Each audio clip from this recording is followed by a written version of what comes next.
Kënaqësi, Marcela. Faleminderit, kënaqësia është e imja. Zhvillime të vinë të vrullshme nga Partia Demokratike, përveç procesit zgjedhor, po bëhen disa, le të themi, analiza lidhur me manipulimet e votave, por zoti Berisha ka të qarta disa kërkesa që këto zgjedhje janë fars, të ketë zgjedhje të qeveri teknike dhe zgjedhje të reja. Kush mendon që mund ta dëgjojë zotin Berisha aktualisht? Tani nuk do doja të isha në këtë pozicion dhe të flisnim për opozitën dhe për Partinë Demokratike veçanërisht pas zgjedhjeve, sepse shpresa dhe normale do të ishte që opozita e Partisë Demokratike duhet të kishte fituar, do ishte në qeverisje. Pas të 12 vitesh, fillon viti i 13 mbas 11 majit. Gjë që nuk është normale në një shoqëri demokratike, aq më tepër në Shqipëri, në një vend që thujse vazhdojmë të jemi në një vend në tranzicion dhe jo i konsoliduar në demokraci, të konsoliduar në institucione të konsoliduara, që do të thotë që edhe kushdo qeverisje qoftë, edhe qeverisja e Partisë Socialiste e Ramos, e cili mbas 12 vite nuk është normalitet që të vazhdon të ishin në qeverisje, të njëjtën gjë do thoja edhe për forcat tjera politike të qoftë dhe Partinë Demokratike, sepse stabiliteti këtu në Shqipëri nuk është një stabilitet, do thosha, i qëndrueshëm, po ka një stabilitet të brisht.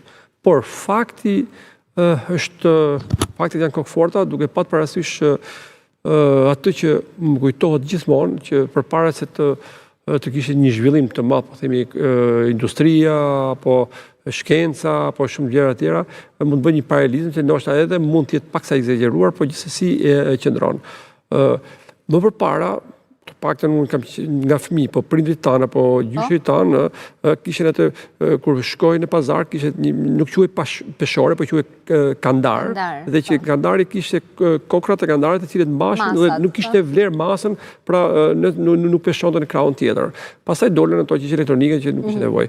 Pra që do të thotë edhe në këtë rast ne nuk kemi kundra pesh, edhe kundra pesha, pra. Po, kokrat e kanarit, mija që i bje që tjetë, opozita ka ngelur atje dhe rrinë atje, dhe pjesa tjetër, ajo që është i vendi që manë prodhimin apo gjërat, është qeveria dhe rria aty në lartë, ka ndanë dhe ka ngelur aty, dhe nuk ka kushta kundër. Se mundëson opozita, thoni, një gjë. Pra, mungesa e opozitas. Tani, ka pa diskutim problematike të zgjedhjet, nuk janë në Shqipëri zgjedhjet normale, në kuptimin... Deri në nivelin e farsës? Deri në nivelin të vjedhura? Jo, deri në... Të panjohura nga opozita?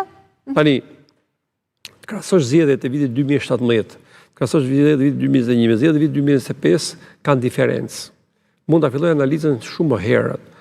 Po të shikosh, do të më marrë nga listat e nominuara nga partitë politike, dhe nga Partia Socialiste dhe Partia Demokratike për kandidatët për deputet. Listat e Partisë Socialiste në vitin 2013 ka qenë lista me probleme me individ, me probleme të forta me drejtësinë, probleme të forta personat të cilët të akuzoshin... Ndërsa e nxori jashtë dekriminalizimi. Pikërisht pra, korrupsion,